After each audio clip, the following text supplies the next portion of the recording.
Welcome to third-party news for Retro Robot Radio for the date of September 20th, 2014.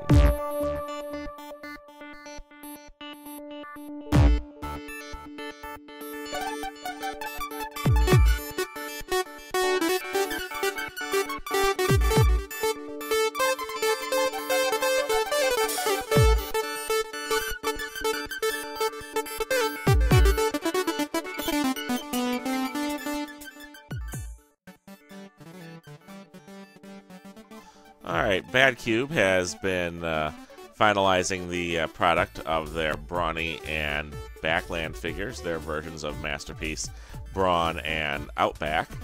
You can see here it's pretty close to being done. And they have it displayed holding up the MP10 Optimus Prime. Also, here's the Backland, their gunner, part of the Justice Force. If you're keeping track, the Cubix Huff was also part of Justice Force, which I guess is their version of the Autobots. And they do fit in the back of the MP10 Optimus Prime trailer, although I wonder if Backland can get in there with that big gun. Bezel Boss has come out with a teaser that they might be making their own version of the Slingshot figure for the Generations Combiner aerial bots. If you were following that, you may know that when Hasbro teased their aerial bots, they had replaced Slingshot with a helicopter character.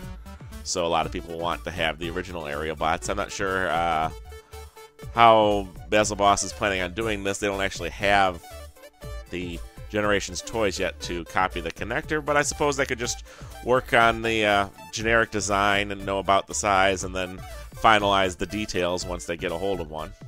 So nice to know that someone's already looking at it. Boldforms released this render of the vehicle mold of their version of Breakdown. It looks a lot closer to the original toy than the robot mode did, which had a lot of busyness on it. FansProject started off its sale of the Steel Core trailer this weekend. I'm told it just finished selling out. So hopefully if you wanted it, you got it. Here are some images of it. The trailer will come with the trailer for Steel Core as well as a new Solaron figure, this little red guy. I believe his name is Ruthin. There you can see it actually comes, it has some stickers, I think, because they were showing them off too.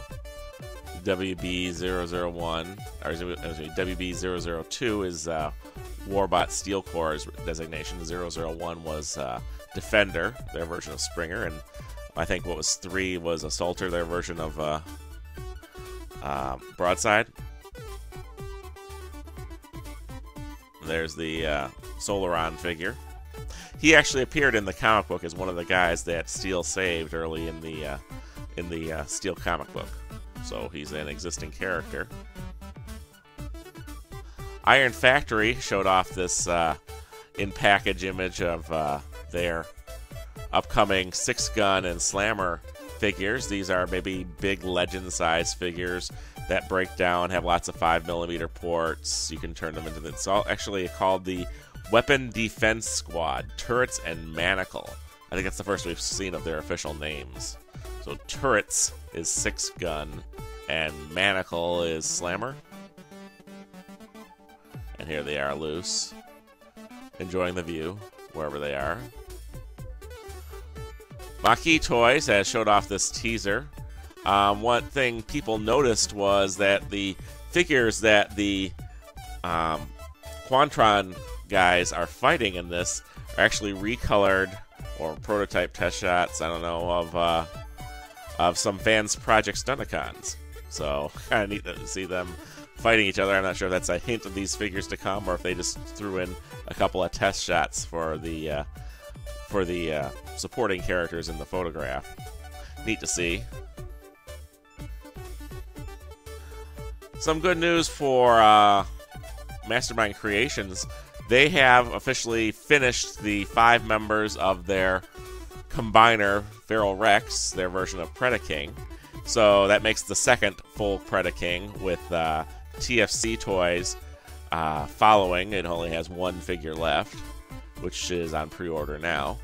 So good work on Mastermind Creations. They actually appeared in a Chinese hobby magazine this last month that did a special on them. You can see that on the cover it says MMC Feral Rex among the stories. And some people actually took photographs of the magazine to share with us. They show the full combined mode of Feral Rex and the individual members. You can see they even show it being compared with the M3 from FansProject. So that's another third-party figure that actually appeared in a professional magazine. Kind of cool. But good work on Mastermind Creations for completing their first combiner.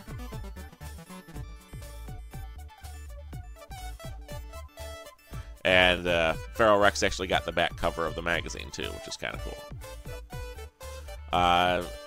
The toy for the Mastermind Creations Xenia figure, their version of Paradron Medic, was shown off online recently. You can see it in robot mode and in vehicle mode. I think it's a slight remold, isn't it? Or is it the same exact mold as Azalea? I'll have to check that out. Yeah, it's kind of a Cybertronian hover car version of the Paradron Medic. Now, if you remember, there was an episode of the third season of Transformers where the Decepticons ended up landing on a peaceful Autobot planet called Paradron, and there was a lady who came to their aid who was basically a recolored of the RC model. So that's where Paradron Medic comes from. Toyworld showed off its in-box images of their upcoming Roar figure, which it looks like it's getting pretty close to being released. Roar is the first of their Dinobots, and it is a combiner. It's a little more expensive among the classic Autobots, but it is a very big figure, and it has chrome on it. So a lot of people aren't happy with this design.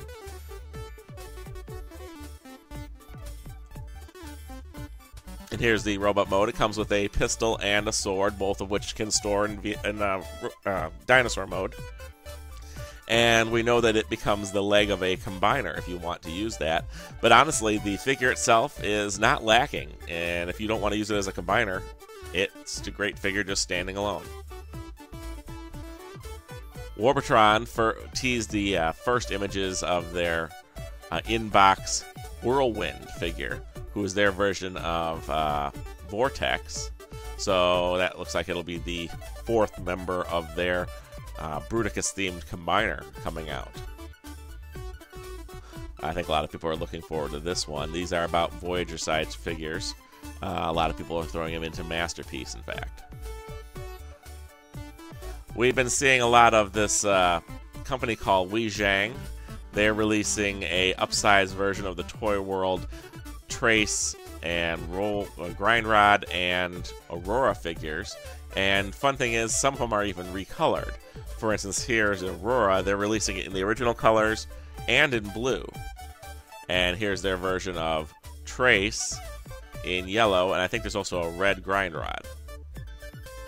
So if you're looking for alternators or Masterpiece-sized versions of these Toyworld figures, you can not only get them, you can get their funny recolors as support characters.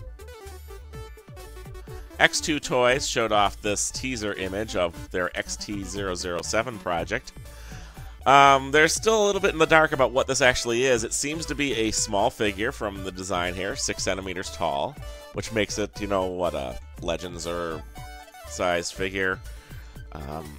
The images on their website seem to be teasing that it's inspired by Haikyuu or Jinri, the Power Master partner for Optimus Prime, but it also has a super mode here. They showed off some images last week of it in a prototype form mixed among a bunch of other little figures.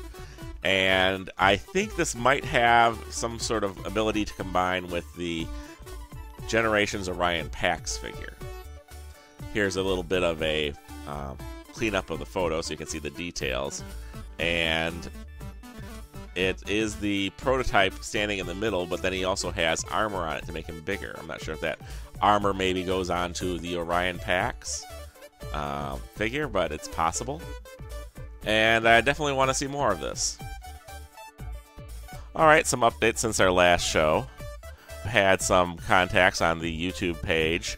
Sean Markle asked, I was curious if you got any information on the release dates of Toyworld's final 3 Throttlebots, and are they still doing their version of Ultra Magnus? Thanks a ton. To which I have to say that the Toyworld website still lists them as being released in 2014, and they haven't removed the picture of Ultra Magnus, so I assume it's still a project. Jurist Man says, wow, the FansProject membership trailer was more popular than I expected. Took me an hour of refreshing to get my order in, and I'm hoping the bonus involves some of those Insecticon remolds we've seen. It'll be likely to be little core guys, though. My real hope is that this is a money booster shot to get some of their projects done faster. I don't know where... Oh, and I don't know where Unique Toys is pulling their strategy from, but FansProject needs to get on board. So that's cool. Also, keep up the good work. You rock Retro Robot Radio. So thanks, Jurist Man. Daryl Leahy said, says that I completely butchered his name, and I'm going to do it again. Darn it, no. Anyway, so Daryl, and he pronounces it Lahi, says I can just refer to him as the Cybertronian Beast from the Transmissions podcast. Okay, now I know, guy, and knowing is, you know the rest. All right. Taylor Hurd says, any word on when we'll see review of the TFC Toys Hydrant? All I can say is that most of the online stores say it has an October release, so you'll probably see a review in October. If you've been following my YouTube channel, you've also seen 2 videos posted since the last episode. One is a commercial for Jiang, a Chinese toy company that made the copycat enlarged versions of the Toyworld Grindrod, Trace, and Aurora figures. And this commercial features some stop-motion animation, as well as the transformation of the figures being explained. And I also posted the opening theme song to Robo Revolution, a Chinese Transformers-inspired show, shall we say, that people have been seeing online lately, a lot of the toys through Chinese stores. So I thought I would post the opening credits for the show, and you can see what the animation looks like.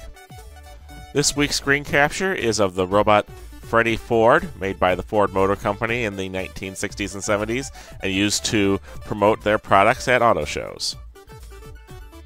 This week's news brought to you from the pages of tformers.com and TFW 2005. News read by Matthew Ignash.